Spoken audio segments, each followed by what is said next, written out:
I will try to follow a structured order in this video. I will put the structure of the video and the content of the video in the description below, and as I envision it, as of now, there will be 5 points. The first point, I will briefly talk about Hegel's logic. The second point, which is the title of the video, I will talk about what we are. In the third point, I will talk about my current viewers. As of now, we are the 14th of April 2022, and I have my videos make between 15 and 20 views. So I will talk about my current viewers. In the fourth part, I will talk about what I am. And in the fifth part, I will talk about what I will do in the coming future.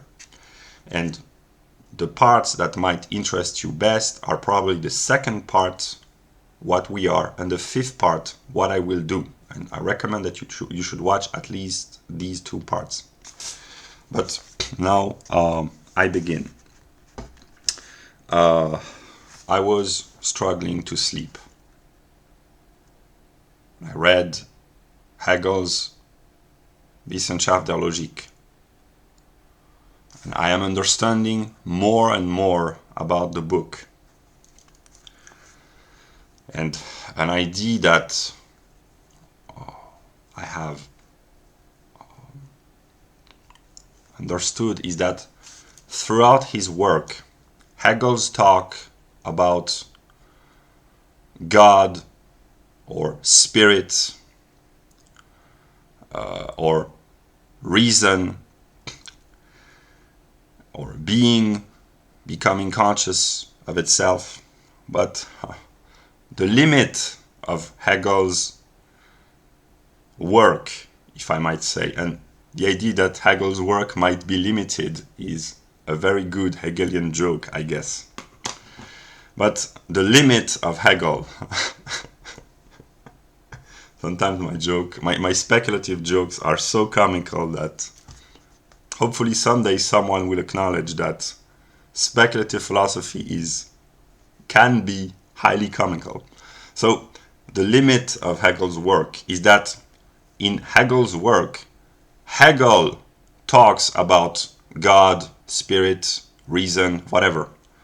And what I am in the process of understanding is that eventually it is reason and spirit and God who must talk about himself. And what he will say about himself will be different from what Hegel said about God, spirit, and reason, because in his work, Hegel never say I, or very rarely. So in the works of Fichte, who is a precursor to Hegel, Fichte talks as a self, and it will be relevant in the part 4 of this video, what I am. Fichte talks as a self, as a cosmic self, if you will. But Hegel does not do that very often. There are quotes from Hegel in which he talks as a self, as a divine cosmic self maybe, but throughout the rest of his work he talks about God, spirit, reason, the idea, but it is not God, spirit, reason, the idea which talks about itself. So that may be the reason why Hegel has to be actualized. I don't know. So that's what I was thinking about. Now, the part 2, what are we? This is the title of the video. I am in the process of understanding that we are a spiritual entity, an infinite being, and the infinite relationship that being has with itself is spirit. In the view of Hegel, spirit is that which is identical to itself in its otherness. So spirit is infinite. And I can use only words to give a representation of what we are. And wherever there is a we, it means that we are separated. And we can be reunited through recognizing our spiritual identity eventually. But I would say that we are a divine totality, a unified being which has been fragmented, separated, broken, dismembered into many individual pieces, and that we are in the process of remembering ourselves, re-cognizing ourselves, re-establishing our identity. And I know that I have understood this, and I will talk about what I am in the part 4, but here we are in the part 2, and I have certain experiences in which I see aspects of what we are. And if I had to be honest,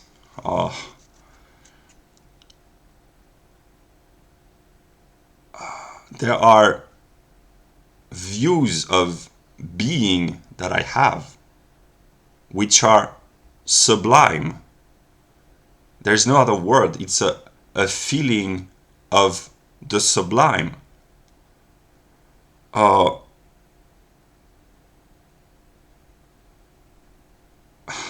Sublime evokes a sense of overwhelming beauty, overwhelming greatness. And I will illustrate. I was listening to the theme song of the movie Interstellar. I will put the link in the description below. This movie is amazing, but a sense of amazement which brings forth wonder and a sense of the sublime. Some people might not enjoy Interstellar, but I do. I have watched the movie twice, and I haven't watched the movie for more than a year now, but by watching moments of this movie and listening to the song and thinking about the movie and the meaning and the profound aspect of the movie and the depth, I just ask myself, but how can this movie, just this movie, come into being? How come that there is a movie called Interstellar within being? And just to realize that this has come into being evokes a feeling of overwhelming awe. It's awe-inspiring. It's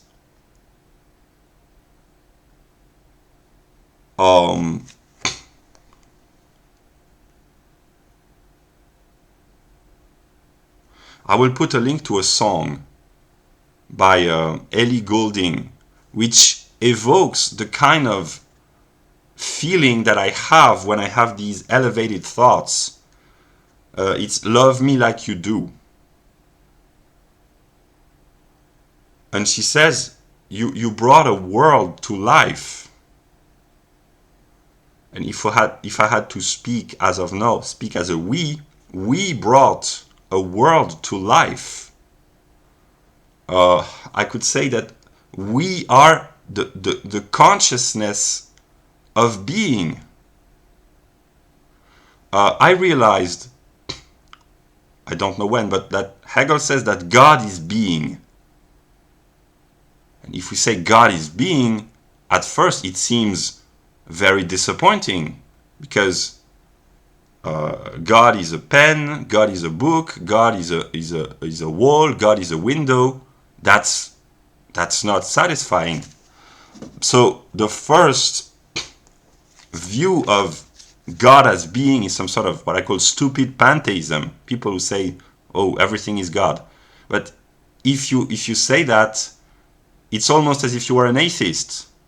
But being, in this view, can be the most insignificant and dull being, but the more you understand that being is not just being, to speak like Hegel, that being is the thought of being, because being and thought are identical, but they're also different, because identity is different from itself. That's Hegel's logic. So being is not just being, it is the thought of itself. And the more one thinks about being, from my experience, the more one is forced to acknowledge that being is absolutely amazing. There are unpleasant things within being, obviously. But if I had to be honest, and I keep repeating that I am a Protestant, and that a Protestant must place the relationship that he has with God as the first cause of his behavior, I guess. And if I had to be honest to God, I would say that what God has allowed me to contemplate about being is not only amazing, but it is awe-inspiring. It is what I saw yesterday, I think, and just before making this video, is sublime.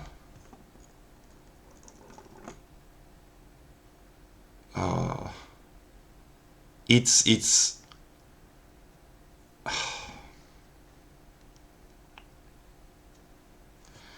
yeah. So the third part now. I will talk about my viewers or my subscribers, the current viewers. As of now, we are 14th of April. My videos make between 15 and 20 views on average. And from what I believe, I envision that there might be 2 or 3 followers who understand what is happening or what I am trying to share, the kind of ideas that I'm trying to develop. And they do not understand me or my ideas, because I do not even understand me and my ideas. So I cannot expect them to understand me if I don't understand myself. But I know that maybe there are 2 or 3 viewers who really, I don't know if they believe or they envision the possibility that I might have spiritual ideas to share with them to make things simple. And to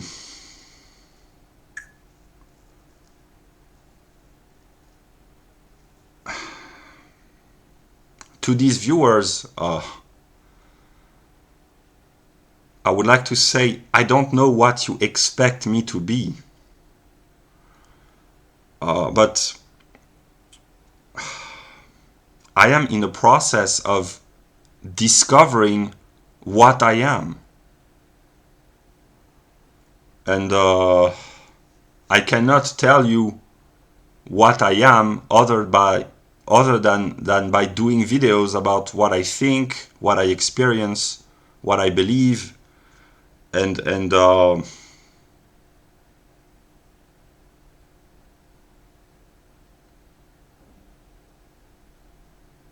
yeah. So it brings us to the 4th part. What am I? I talk about what I am in many of my videos. If I had to define my philosophical identity, I know myself to be what Hegel calls the negative.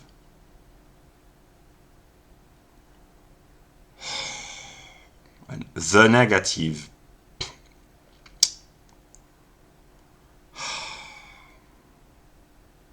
I have to make connections with the part 2, what we are. When people understand that we are one totality, one spiritual entity,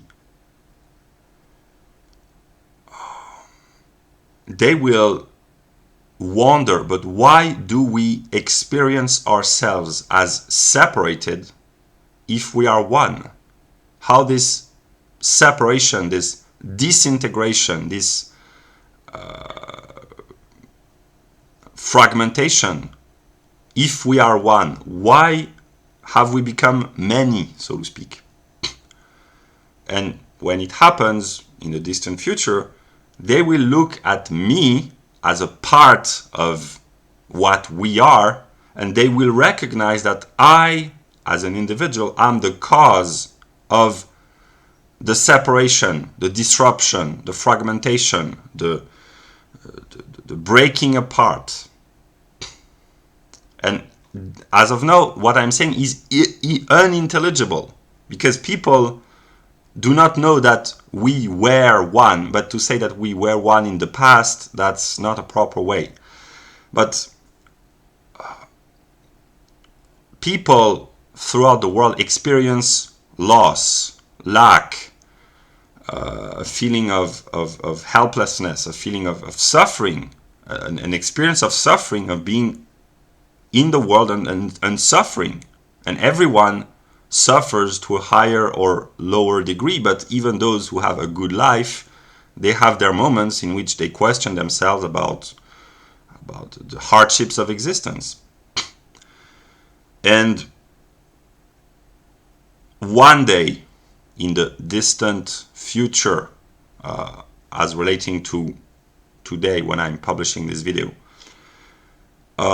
people throughout the world will recognize that the cause of all suffering is the fact that we are separated from God, which is our essential self or our conceptual self, and that the experience of being separated from God is the experience of suffering.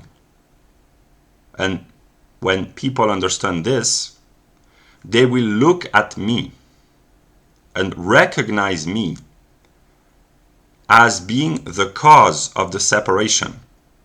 If I had to explain how did this happen, why did this happen, I don't know. I myself, at this moment, I don't know why we are separated, but I envision the possibility that either it's an inherent problem within the totality, there is negativity inherent within God, or I willingly chose, not in the past, because I don't remember having done this, but somehow when I was one with God and one with all other souls, so to speak, I chose to go down here and to experience separation. That's a possibility, I don't know. But someday, the thinking consciousnesses of the world will look at me and acknowledge, remember, recognize, discover, whatever, that I am the cause of separation. And if separation is negative, I am the cause of negativity. And they will resent me for that, for being the cause of all their suffering.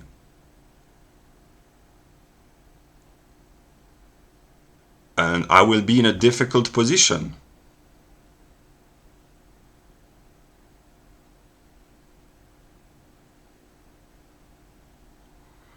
But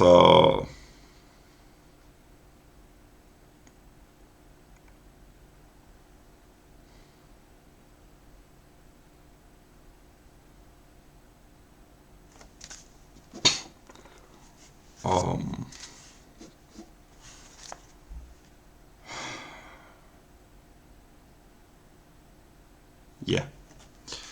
Now, the fifth part. Knowing what I know.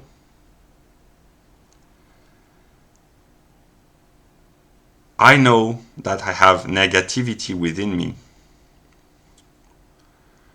but I try to contain my own inner negativity as long as I can. And I cannot prevent my negativity from existing, namely because the fact that I exist is already negative, in the sense that existence is the negative of the ground, which is God. So to exist is to be in a negative relationship with God. But because it means to be separated from God, so that's why one could say, if I wanted to make a Hegelian joke, and when I laugh spontaneously, usually it's a sign that my jokes are profound and spiritual. So I could say that God does not exist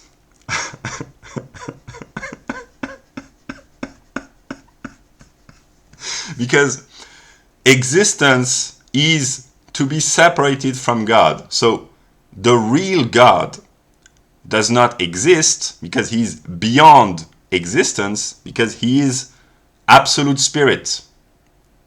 So he's, as I envision, maybe I'm wrong, but he's beyond existence. So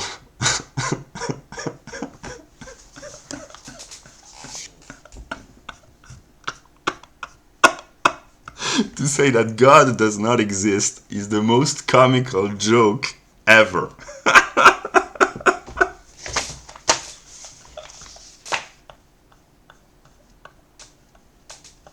I'm sorry.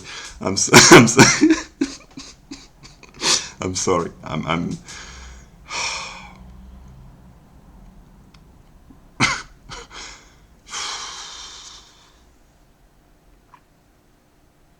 I am insane, probably. I don't know. The idea that I want to express is that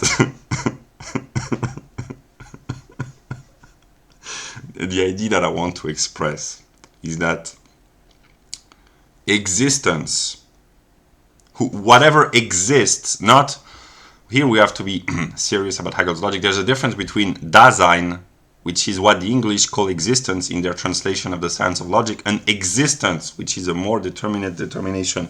And to exist, the existentialists knew this, is to experience a vertigo and a suffering and a feeling of loss. And existence in Hegel's logic is opposed to the ground. And the ground is God, and existence is that which comes out of the ground. So it is in relation to the ground, but it is the negative of the ground.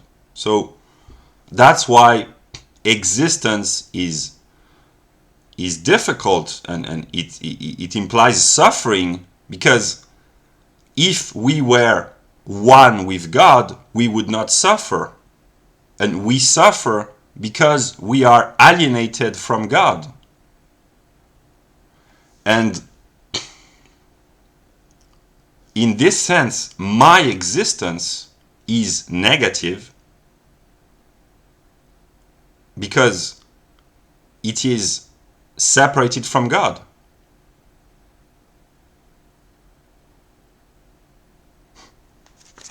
How should I explain this? The way I envision God as of now is an idea in the sky, so to speak.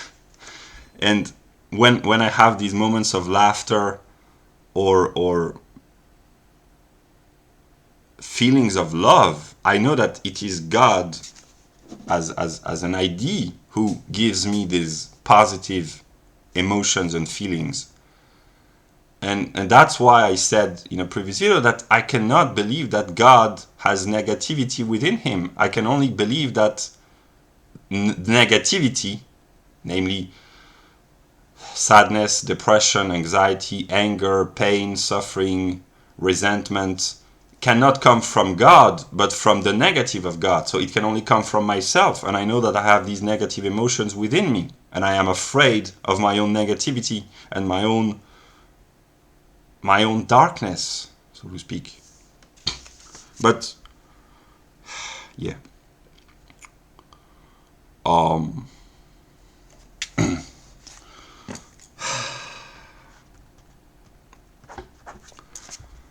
What I will do, knowing what I know, namely that I am negative, I will try to share positive thoughts with the world, with the other, as long as I can, until my own negativity negates myself, I guess. I will try to share truth and positive thoughts as long as I can. And the idea which I wanted to make at the beginning of the video, but now I have lost the thread, I guess. I will try to be serious. Whoever you are,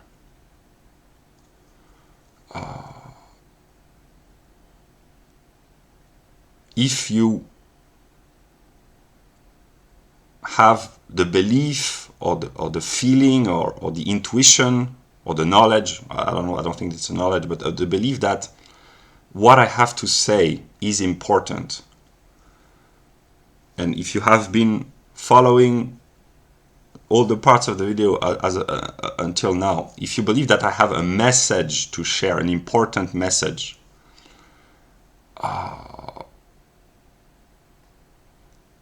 what I would like to tell to you is that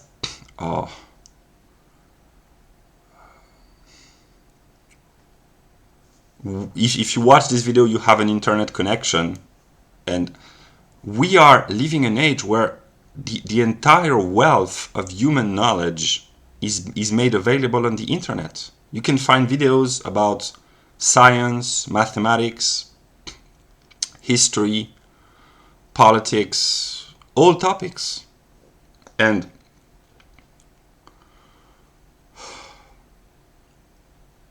what I could say is that the educational system in the West and maybe in the whole world, it's broken. It's broken. How should I explain this?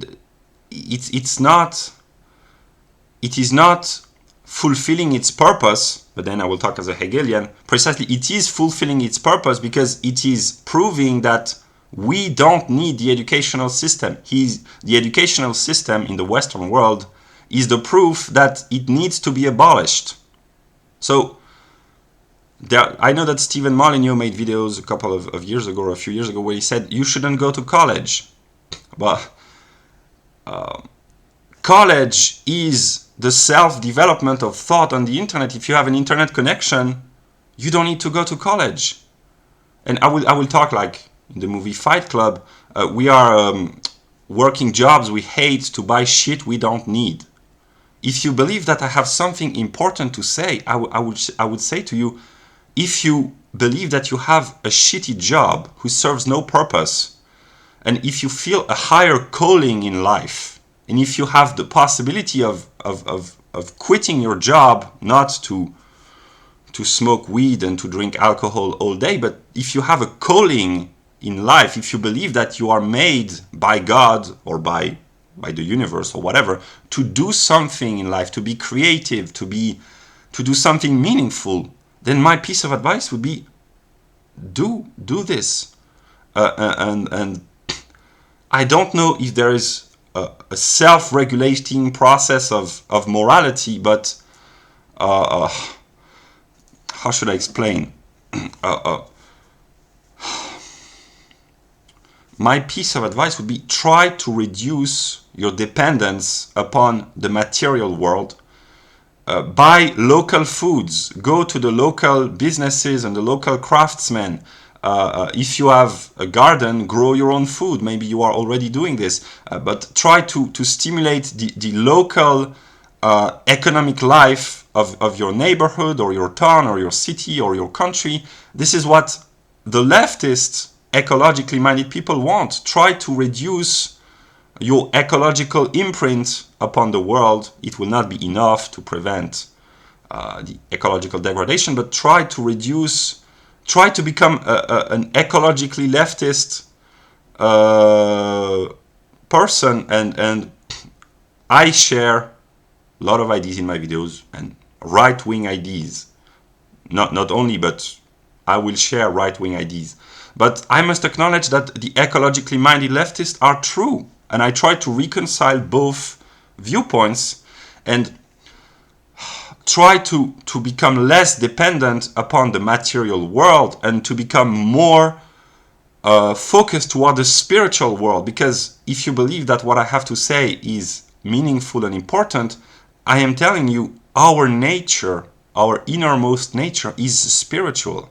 And we need an internet connection and books, and we need to eat when we're hungry, and to drink when we're thirsty, and to rest when we're tired, to be in the physical condition to be able to experience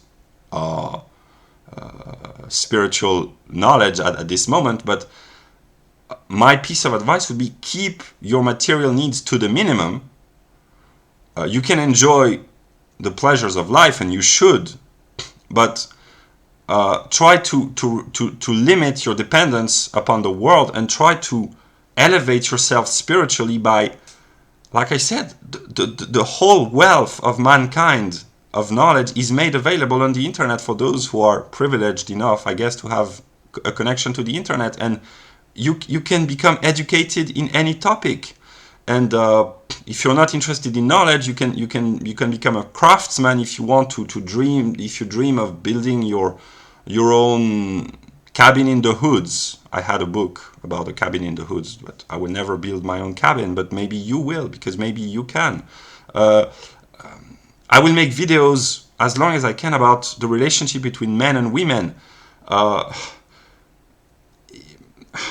I will develop videos about the topic, but what I can say is that the more a man grows confident, and the more a man is spiritually inspired, the more he inspires women, and the more a man is confident, the more women will obey him.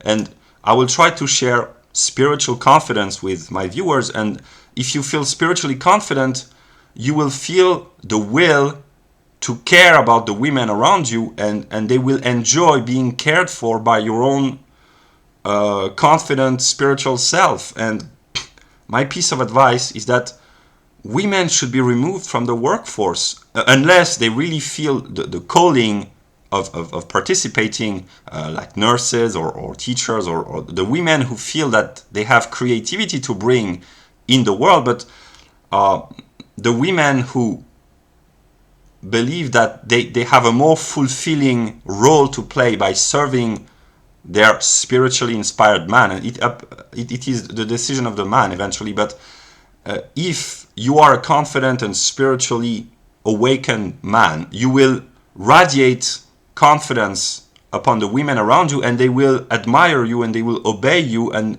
you will make them do what is best for you and for your community. And my ideas are confused, but what I'm trying to do and say is become an ecologist, basically. And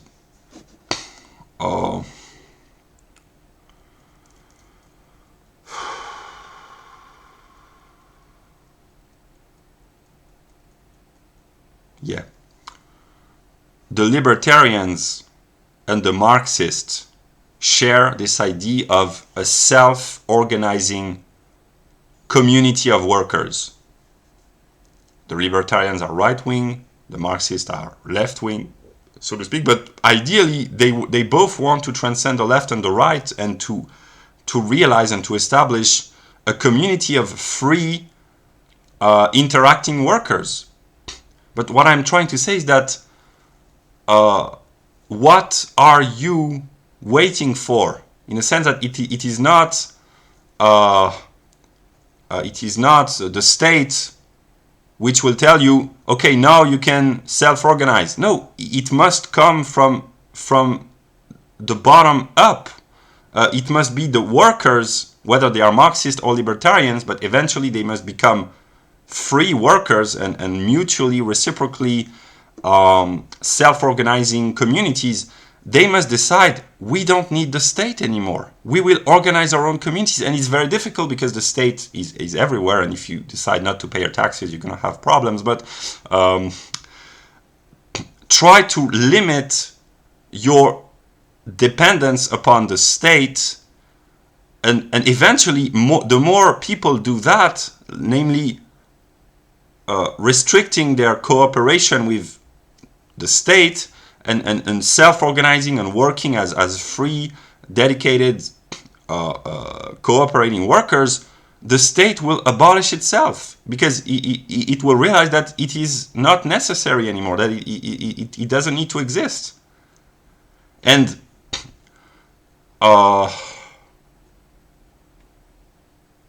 yeah, so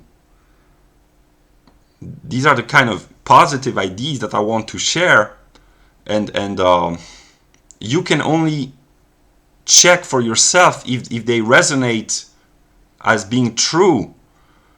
But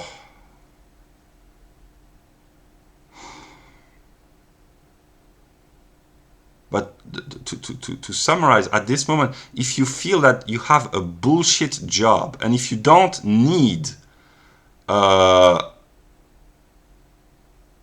I don't know how to express this, but if you are capable of being self-sustaining because you have money, or because you have the will and the inspiration to start a new activity, and you are doubting, will I succeed, will I fail, my piece of advice would be, trust yourself, and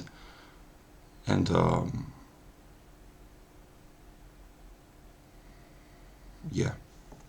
So I as long as I can, I will make videos, because I am inspired, I guess, and I have so many ideas to share, and yeah, but that's what I had to share in this video. So yeah.